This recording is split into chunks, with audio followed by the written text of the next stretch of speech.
Siz va biz kutgan El Clasico.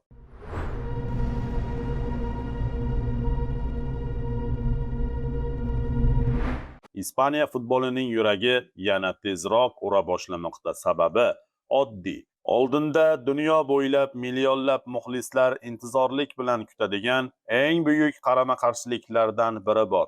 La Liga 35-turi doirasida azaliy raqiblar Barselona va Real Madrid yana bir bor to'qnash keladi. Bu oddiy o'yin emas. Bu tarix, g'urur, kuch va hukmronlik uchun jang. Rasmiy manbalarga ko'ra, ushbu ulkan bellashuv 10-may kuni tungi soat 23:59 da start oladi. Ammo bu vaqt faqat kalendardagi sana xolos. Aslida esa bu uchrashuv bir necha hafta, hatto oylar davomida shakllanayotgan keskinlikning portlash nuqtasi hisoblanadi. El Clasico oddiy o'yin emas. Barselona va Real Madrid o'rtasidagi har bir uchrashuv bu alohida voqea. Bu jamoalar o'rtasidagi raqobat faqat 3 ochko uchun emas, bu tarixiy raqobat, siyosiy va madaniy qarama-qarshiliklar ikki xil falsafa to'qnashuvi. Bir tomonda Kataloniya ramzi bo'lgan Barselona, o'zining chiroyli va texnik futboli bilan tanilgan klub. Ikkinchi tomonda esa qirollik klubi, kuch, intizom va g'alaba mentaliteti timsoli bo'lgan Real Madrid. Har bir klassiko yangi tarix yozadi. Har bir gol, har bir qaror va har bir xato yillar davomida eslab yuriladi. Bu safargi o'yin nimasi bilan boshqacha? Bu galgi to'qnashuvni yanada qiziqarli qilayotgan jihat turnir jadvalidagi vaziyat. Barselona ushbu o'yinga qadar qolgan barcha uchrashuvlarida g'alaba qozona olsa, klassikoga chempion sifatida chiqish imkoniyatiga ega. Tasavvur qiling.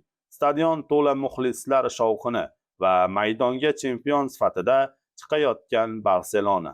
Qarshisida esa eng ashaddiy raqibi Real Madrid. Bu holatda o'yin shunchaki 3 ochko uchun emas, balki raqibga psixologik zarba berish, ustunlikni isbotlash, muxlislar oldida g'ururni himoya qilish uchun ham bo'ladi. Taktik jang, murabbiylar qarama-qarshiligi. Bu o'yinda faqat futbolchilar emas, murabbiylar ham hal qiluvchi rol o'ynaydi. Har bir qaror, tarkib tanlash, almashtirish, taktika o'yinning borishini butunlay o'zgartirib yuborishi mumkin. Barselona odatda to'p nazorati, qisqa paslar va hujumkor o'yin uslubiga tayanadi. Ular raqibini asta-sekin bosim ostida sindirishni xohlaydi. Real Madrid esa tezkor qarshi hujumlar, individual mahorat va tajribaga suyanadi. Ayniqsa katta o'yinlarda ular qanday o'ynashni juda yaxshi biladi. Yulduzlar sahnaga chiqadi. Bu kabi o'yinlarda har doim yulduzlar porlaydi. Aynan shunday uchrashuvlar futbolchilarning haqiqiy darajasini ko'rsatadi. Bitta dribling, bitta zarba yoki bitta xato butun o'yinni hal qilishi mumkin. Muxlislar aynan shu kunni kutadi. Dramatik lahzalar, kutilmagan burilishlar, oxirgi daqiqadagi gollar.